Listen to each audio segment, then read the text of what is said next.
Hello friends, no, this is not a new video for the Auto Review YouTube channel. Actually, you have stumbled upon my personal channel where I want to talk to you about cars as a source of pleasure. The appearance, tactile experience, and of course the joy of driving. These days it's become pretty challenging, but I'm confident I've chosen the ideal car for this story, the Alpine A110, and I couldn't imagine a better fit for the first episode.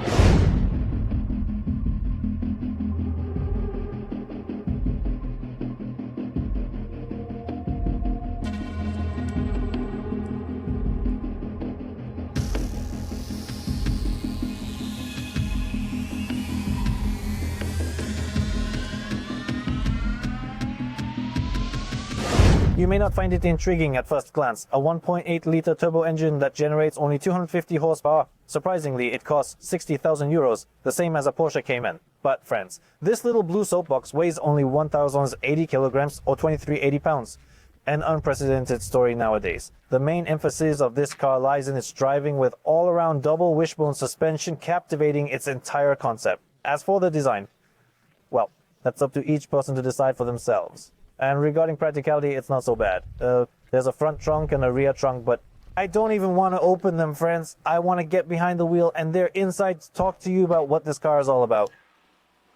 There are only 2 seats here, which is perfectly okay given the nature of the car. However, I'll share with you later that to truly understand this vehicle, you need to experience it on your own. And it's better to leave things out, as inside there's no place for them. No glove compartment, no door pockets. The only thing is this awkward shelf, as it's hidden behind this arch where the transmission controls are located. By the way, it should be noted that it is equipped with a Getrag DCT 7-speed. The engine is positioned sideways, directly behind me. And, as expected, this is the rear-wheel drive car. It's quite surprising that given the level of engineering freedom, the car's exterior embraces a neo-retro design. However, when you step inside, the interior feels rather underwhelming at first glance. And it's not even that there are many standardized parts, just look at the key. Sure, it has a nice case, but if you remove it, it's referred to as Hello Car Sharing. And as a reminder, this car costs as much as a Cayman, but believe me, if you find yourself in the right mood and the right place with this car, you'll quickly forget about that. The thing is, Alpine is not about a rational approach at all. When I undertook my typical evaluation as an expert for auto review to analyze the Alpine, I found no positive things to say. The outcome was entirely disappointing. Because I felt frustrated and believed I unjustly criticized this vehicle. See, we're driving in standard mode and the engine is in normal, and I genuinely don't understand what I did to deserve this. The throttle response is very dull. There's a turbo lag, then a strong turbo pull, and as a result, managing the speed proves to be a challenge. It has a small turbo engine inflated to 250 horsepower. Well, this is what you get.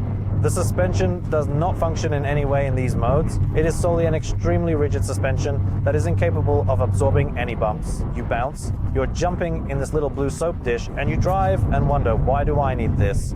Why am I shaking? Why this short steering wheel? Such a weird brake pedal. The brakes have no travel at all, and you only regulate the deceleration with force, and it's quite a lot of force. And even after a quick drive through the winding mountain roads, I didn't immediately connect with this car. Do you know why? Because, in reality, Alpine is about capturing a certain mood. This automobile is so special that you can't assess it with typical criteria. It's all about that. Early morning in the Alps, a light drizzle falls, the wind blows, and you realize how good you feel in this car.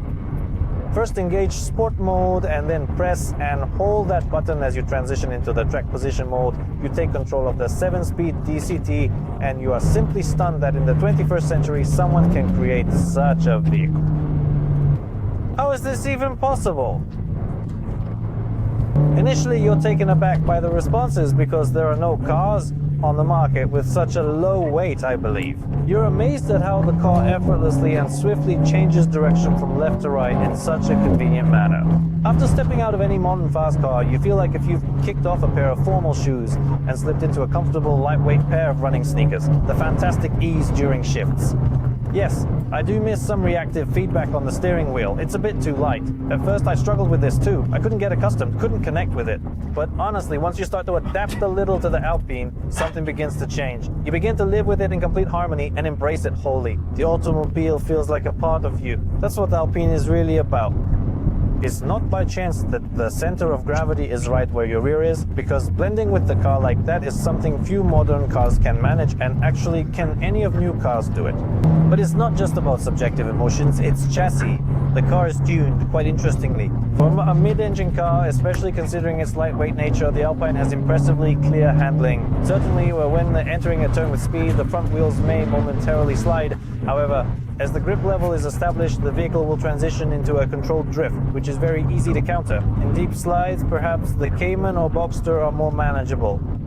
They are larger, with a longer wheelbase and wider stunts, making it indeed easier to drive a Porsche in a deep drift. But can the sliding really be effective in this specific Alpine setting? This car is just from the 70s, from a time when there were no stability control systems, there were bad tires, and the only way to go fast was sliding it. Perhaps that is the reason why I initially did not connect with this automobile. I simply did not anticipate that anyone could truly accomplish such a feat in the 21st century. Wow, it really dives into the turn while braking. With this firm brake pedal, you just trail it. What a joy. This is the perfect road for the Alpine. Look at how it moves. The vehicle's weight is 1,080 kilograms, and it is equipped with double wishbone suspension all around. As a result, there is no noticeable dynamic camber change when taking a corner. The Alpine is always understandable, predictable, and easy to handle, plus the DCT shifts quickly in manual mode.